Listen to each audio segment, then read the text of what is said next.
భాగ్యమే సౌభాగ్యమే నీ దివ్య సన్నిధి, బహు విస్తారమైన నీ కృప నాపై చూపితివి.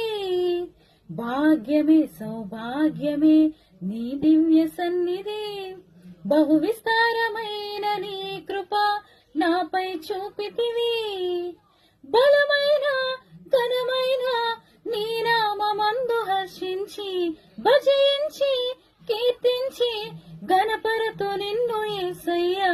నా తోడు నీవుంటే అంతే చాలయ్యా, నా ముందు నీవుంటే భయమే లేదయ్యా, నా తోడు నీవుంటే అంతే చాలు.